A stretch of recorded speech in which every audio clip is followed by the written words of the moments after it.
Bonjour à tous et bienvenue sur Smart & Geek, le podcast qui t'aide, toi, chef d'entreprise, à piloter ta boîte avec les outils d'aujourd'hui. Je suis Émilie Lebrun, dirigeante de l'agence Woodenit depuis 13 ans et j'ai lancé Smart & Geek pour accompagner les entrepreneurs dans la gestion de leur entreprise. Tu recherches des solutions concrètes, efficaces, modernes, alors tu es au bon endroit. Mon objectif, faire de toi un dirigeant serein, efficace et heureux pour que ton entreprise cartonne et que tes salariés soient ravis. Dans ce podcast sans langue de bois, on parle télétravail, management, organisation, trésorerie, bref tout ce qui touche à ton entreprise. En mode smart, c'est-à-dire des conseils simples et actionnables, et du geek avec des outils actuels, faciles à prendre en main. Smart & Geek, c'est un épisode tous les vendredis et un supplément un mardi sur 2, alors abonne-toi pour ne manquer aucun épisode. Installe-toi confortablement, je te souhaite une bonne écoute. Smart & Geek, c'est maintenant.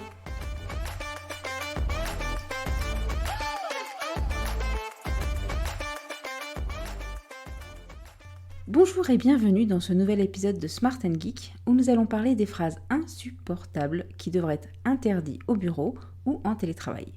À l'oral, à l'écrit, on ne se rend pas toujours compte du degré de toxicité de nos propos et j'en ai fait les frais pendant des années. Nous communiquons toute la journée avec nos clients, nos salariés, nos amis, notre famille, donc c'est normal que parfois on sorte des idioties, sauf qu'on ne s'en rend pas toujours compte. Et clairement, peu de salariés osent nous remonter que nos paroles ont pu être blessantes. La conséquence directe est qu'on blesse des personnes et qu'on crée des frustrations au sein de son équipe. Bref, on ne met pas en place des conditions de travail et de communication adéquates. Après des années de maladresse, j'ai donc souhaité partager avec vous ce matin mon top 10 des phrases insupportables que j'ai pu dire ou entendre. Et encore, je me suis limitée à 10.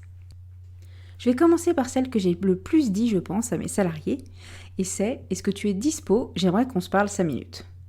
Cette question, cette phrase, n'a absolument l'air de rien, mais on ne peut pas s'imaginer ce qui se passe dans la tête de nos salariés en quelques centièmes de seconde. Premier réflexe, mon boss veut me parler. Est-ce que j'ai fait une connerie ? Dois-je répondre que je suis dispo ? Si je ne suis pas dispo, parce que je travaille sur quelque chose mais je lui réponds pas, ça se fait pas. Et si je lui dis que je suis dispo, elle va penser que je travaille pas. Donc évitez de demander un échange sur la base de « t'es dispo 5 minutes », mais préférez donner du contexte. Exemple, j'aimerais ton avis sur ce projet, dis-moi quand on peut échanger à ce sujet. Ou je suis très contente de ton travail sur tel dossier, j'aimerais bien t'en parler de vive voix, quel moment t'arrange ? Vous allez voir que la première impression sera totalement différente. Une autre expression que j'utilise et que j'utilisais beaucoup et que j'essaie d'arrêter, promis, c'est de dire les gars. On a l'impression que ça donne un petit côté familier, de proximité, mais ça peut complètement nous desservir. Surtout quand on a beaucoup de femmes dans son équipe, ça peut être perçu comme un manque total de respect. Combien de fois je suis arrivée et face à un groupe, j'ai sorti un « ça va les gars ?» alors qu'en face de moi, j'avais 3 femmes et un homme. Donc arrêtons de vouloir nous la jouer cool et n'utilisons plus les gars, mais plutôt la team, l'équipe. C'est tout de suite plus inclusif. Phrase numéro 3, ce n'est pas comme ça que fait Martine. Vous avez bien compris que le prénom Martine était pour illustrer l'exemple. Donc 2 impacts, sans s'en rendre compte ou un petit peu quand même, on va reprocher à la personne le travail effectué en sous-entendu, et en plus en la comparant à une autre personne. Un petit double effet qui se coule à éviter si on veut motiver la prise d'initiative. Parce que déjà, restons focus sur les résultats, et bien sûr pas sur les moyens de les obtenir, parce que quelle que soit la méthode, ça peut fonctionner, ou en tout cas, on doit laisser le bénéfice du doute. Essayez plutôt un « je ne connaissais pas cette méthode », c'est bien qu'on puisse tester d'autres choses, est-ce que tu es contente ou content du résultat ? Phrase numéro 4, et celle-ci vous la connaissez tous, et je suis sûre que vous l'adorez, c'est quand une personne s'en va de bonne heure, on lui demande si « est-ce que tu as pris ton après-midi ?» Cela fait 35 ans que je l'entends celle-ci au moins, donc déjà de la part des managers c'était pas terrible, mais alors de la part de ses collègues c'est encore pire. Je sais qu'en France on adore la culture du présentéisme, et moi-même, je vous l'avoue, j'ai dit cette phrase pendant des années. Mais bon, à force, je me suis quand même bien rendu compte que le plus important était le travail réalisé et non les heures effectuées. Donc s'il vous plaît, faites comme moi, foutez la paix aux gens qui partent tôt. Mais même faites comme eux, encouragez-les. Et puis faites pareil, vous allez voir, ça fait du bien et ça va nous rendre bien sûr beaucoup plus productifs. La phrase numéro 5 est quand la personne en face dit « pas de problème ». Et celle-là, on l'entend à toutes les sauces. Pas de problème, pas de problème. Je crois que c'est vraiment celle qui désormais me fait saigner les tympans. Parce que pourquoi répondre pas de problème? Est-ce que ça sous-entend qu'au départ il y en avait un et que maintenant il n'y en a plus? Est-ce que le travail demandé, lui, va apporter des problèmes? Et dans ce cas-là, ce n'est pas le cas. Donc pensez plutôt, s'il vous plaît, à répondre avec plaisir. Bien sûr, ça sera beaucoup plus agréable pour moi et pour tout le monde. La question numéro 6, insupportable, que j'entends ou que je lis suivant, c'est « Est-ce que je ne te dérange pas ?» Honnêtement, qui va répondre « Oui, tu me déranges ?» Cette phrase, elle est insupportable, rien que pour cette raison. Déjà, ça induit un petit rapport déséquilibré entre les personnes. Si on vient vers un collègue, on ne le dérange pas déjà, on va travailler ensemble, et puis c'est un petit peu un moyen de ne pas être responsable du fait qu'on va lui prendre du temps. Donc c'est un petit peu comme si on demande l'accord de déranger, donc si la personne en face dit oui, c'est pas de notre faute si on vient lui prendre du temps. Donc n'utilisez pas cette phrase, et si à vous on vous pose la question est-ce qu'on ne nous dérange pas, essayez de répondre à un je vous écoute ou dites-moi. En tout cas, jouez au ni oui ni non, vous allez voir, c'est très amusant et en plus ça désarçonne la personne en face. La question numéro 7, ou la phrase numéro 7 qui est un petit peu insupportable, c'est « Je viens te voir pour un truc qui va pas te plaire ». Avouez que quand on parle comme ça donne envie de discuter. Donc on va éviter d'introduire un sujet en allumant une mèche de bâton de dynamite et on annonce un peu plus le contexte et le sujet. Je vous avoue que ça m'a amusé pendant des années d'utiliser cette introduction, mais très clairement, ça ne se fait pas du tout. Donc on peut plutôt dire « J'aimerais ton avis sur une situation, il se passe telle chose, qu'est-ce que t'en dis ?» Même si on sait que bien sûr dans le fond ça ne va pas lui plaire. Puis ça veut dire que, ok un petit peu, et c'est pour ça que ça m'embêtait un petit peu au départ, c'est qu'on est un petit peu hypocrite. Parce que bon, on sait que c'est pas terrible le sujet dont on vient de parler.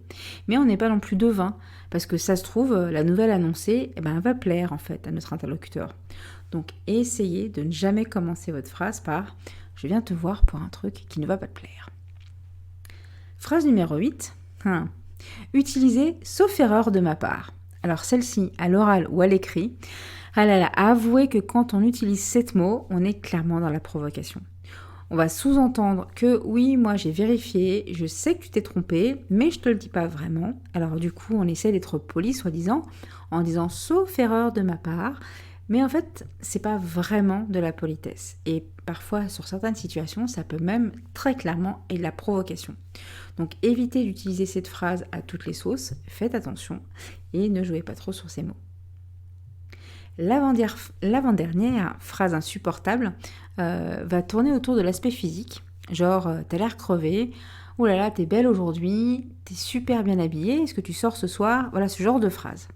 Donc, dans un contexte professionnel, très clairement, ça peut être mal interprété. Que vous soyez un homme ou une femme, ça ne change rien. Il faut bien l'admettre qu'un homme qui dit ça à une femme, c'est un peu malaisant.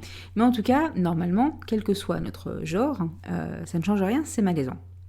Donc oui, je vous avoue que je dis ce genre de phrase pendant des années parce que je pensais complimenter. En gros, j'avais l'impression de valoriser le salarié, prendre soin de sa santé, mais c'était très très rarement entendu comme ça. Quand je disais à quelqu'un « t'as l'air crevé », j'avais l'impression de prendre soin de la santé, mais alors pas du tout. Donc ce que j'essaye maintenant plutôt de faire, c'est je vais plutôt parler d'une tenue. Donc oh, t'as une jolie robe aujourd'hui, t'as un joli pull. Histoire de valoriser un petit peu, montrer que déjà, parce que je le pense vraiment, et puis en plus montrer que j'accorde de l'importance aux gens qui m'entourent. Et puis demander plutôt comment ça va à la personne qui a l'air fatiguée. Puis si elle a envie de vous répondre et vous raconter sa vie, pourquoi pas, mais n'insistez pas en lui disant que t'as vraiment l'air fatiguée, t'as vraiment une sale tête.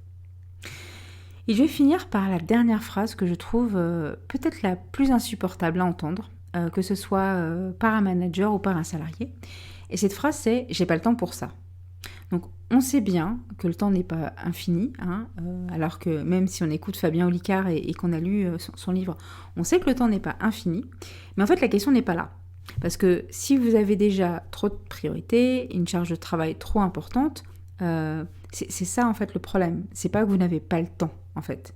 Donc, expliquez à la personne qui vient vous demander quelque chose que vous avez déjà des priorités, qu'on peut planifier cette tâche soit à la place, soit après les autres tâches. Mais dire qu'on n'a pas le temps, c'est un petit peu sous-entendre qu'on a plus important à faire. Et même si ça peut être vrai, ça peut être très blessant.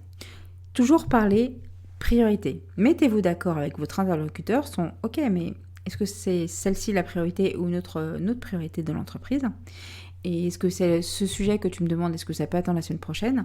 Bref, n'en faites pas une histoire personnelle de je n'ai pas le temps, mais s'il vous plaît, focussez-vous sur quelles sont les priorités et qu'est-ce qui doit être fait en premier.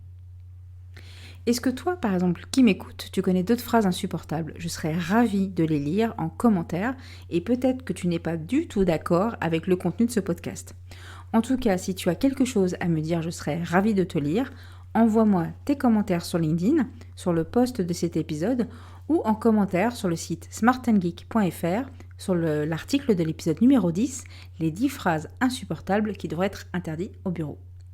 Une dernière chose avant de partir, abonne-toi pour recevoir les prochains épisodes et pense à donner une note, notamment sur Apple Podcast, ce qui me permettra d'être plus visible et à des auditeurs de découvrir ce podcast. Je te dis un très bon week-end et à la semaine prochaine.